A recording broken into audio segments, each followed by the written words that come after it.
Hey guys, my name is Epic King Salt. I'm an ex-TFT master player, currently hardstuck D4 with more than 400 games. Ever since patch 3.5 hit, I've been struggling with the game, and I haven't been able to figure out what it was until I recently started analyzing my games and the environment of the game in general. And I think it's more of a systematic issue with the game, limiting certain playstyles to only be allowed to be executed with success. And so I just wanted to talk about all of those.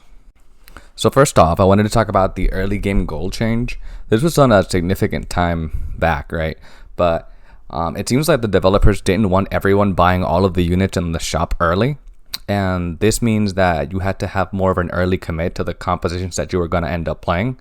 And this eventually led to the compositions being less flexible, and you just needed to hit early game because the game didn't give you enough money to buy the units that you needed. Then there's the early game damage.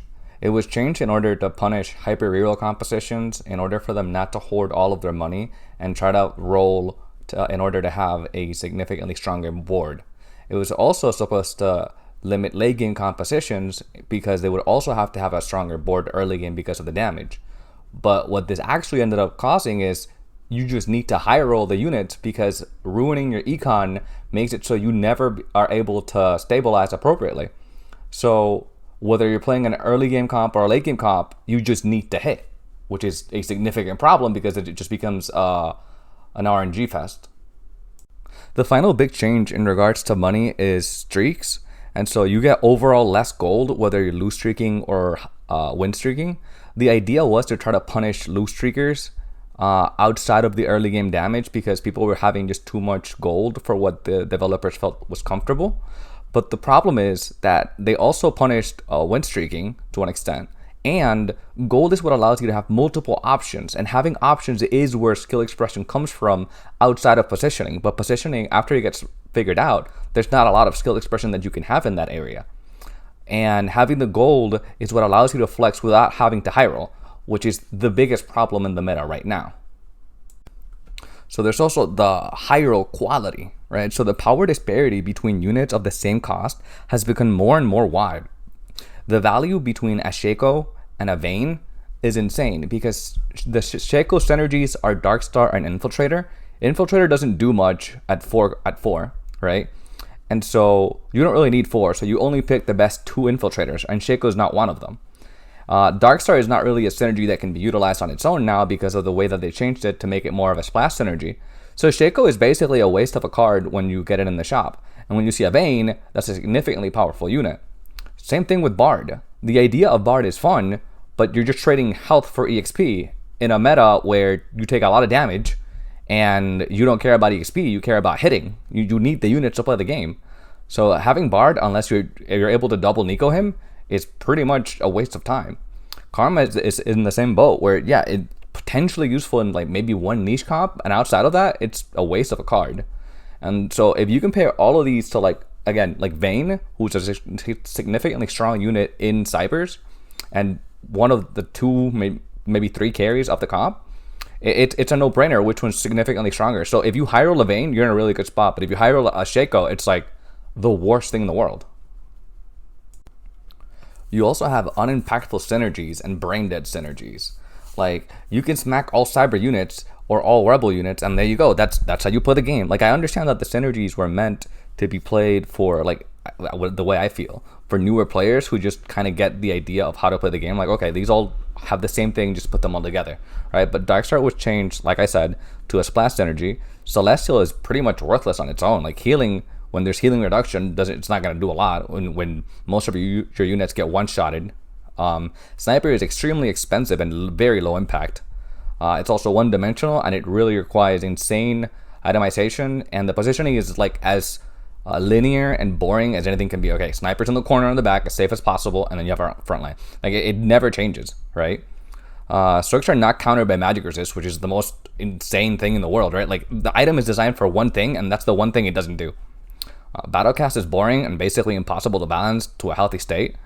So you don't really have that one unit carry where you can build your comp around And I really, really miss KO. And I think Draven's a good example of similar units that you could just build your comp around. And it was just so much fun just making a random orphan comps and actually showing that you have skill and understanding at the game outside of just hit, you know?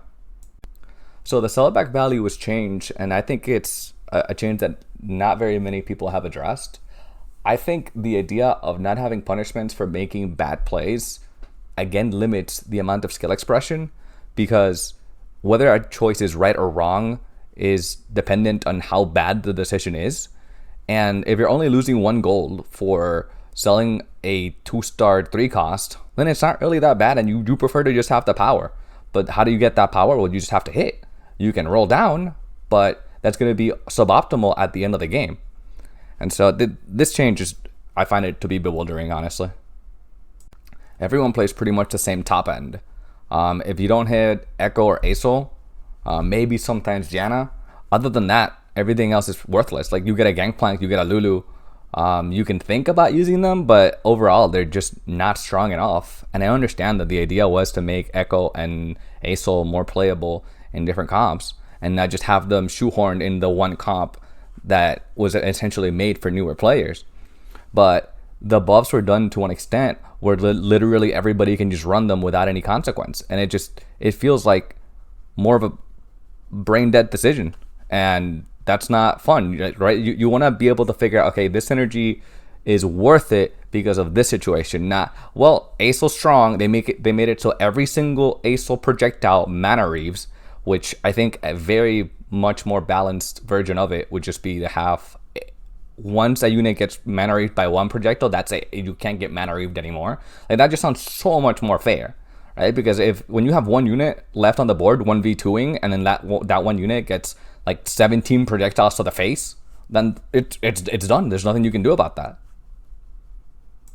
There's also the percent changes, which they made it so it's a lot harder to hit all of the early game units if you're trying to hyper reroll. So that's another way that they're trying to punish the hyper reroll approach. I don't know why they dislike the hyper reroll as much. I understand that it's consistent, and I think even if you don't like it as a developer, I think it's a necessary evil just to keep the late game comps in check.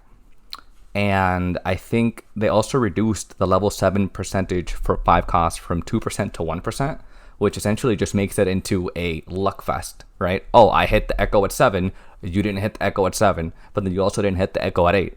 So I just got lucky, and you didn't. So that's on you, right? And it feels like the 1% should not exist. Either make it a 3%, like make it higher, or just remove it from the game entirely.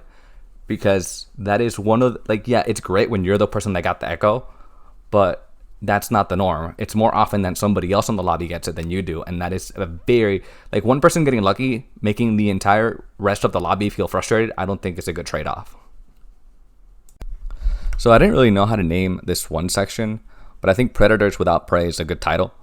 But it's the idea that people were hating on hyper reroll compositions because they were too consistent, and I think the idea is there's multiple ways of playing the game, and consistent comps are able to keep high rollers and late game compositions under control before they get online. And so if you're going for a late game comp, it's always risky because you're going to take damage from people who committed early.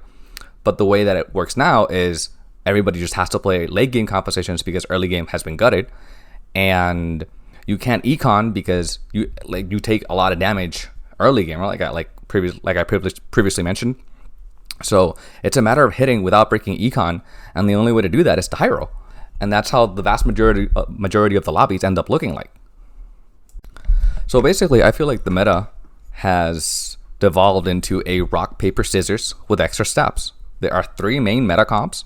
The other off meta comps are weak unless they have ultra high roll items and units.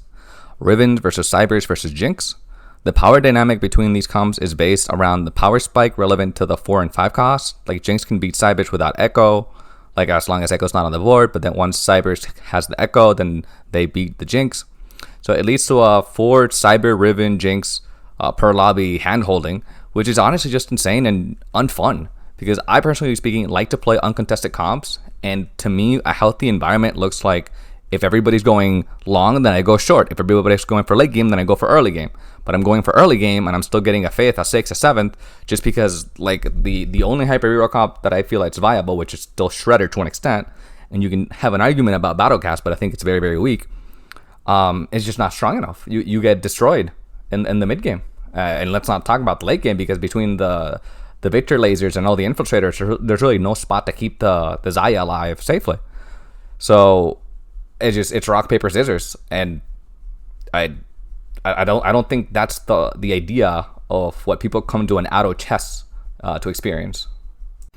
With all that being said, I do think there is hope, because the developers know and they have acknowledged that the meta is in a really, really bad place, to the point where a B patch is just not going to be enough, considering the vast amount of problems that there are in the game right now. And I think they need to make more untrait forced build around units like Draven or Kayle to encourage healthier skill expressions instead of just hit. And I think every single aspect that I talked to in this video is an important thing that needs to be reworked in a way to make the environment of the game healthier, because overall all of these changes together are what I think led up to the late game just hit, because if you do anything else you're gonna get punished, right? You can't roll down, because you can't go late game. You can't have bad items, because the meta has been defined to the point where you need enough. You need the Last Whisper to shred through all the vanguards, because vanguards are very strong. You need to hit, but you need to hit the right units. You need to have the proper synergies, because there's a lot of really bad synergies in the game. You need to high roll gold early in order to hit your econ, and you need to have good units in the early game to not take a lot of damage, and you need to have the right units in the late game and in the mid game. And if you can high roll the late game units in the mid game with that 5% and that 1% at level 7, which I think is one of the most egregious problems in the game, and I really, really hope that it gets addressed at some point. Either make it higher or make it lower. But in summary, right, I think if all of these things get addressed and worked on, I think the game can be honestly just fun again. So yeah, thanks for checking out the video. I know this is more of a rant video, but I was frustrated. I have a lot of games into this set, or half a set, and then I don't think it's on the vast majority of players of why they're having so many issues and struggling so hard with the patch, and more of the overall state of the game itself. So yeah, thanks for checking it out, and I'll see you on the next one.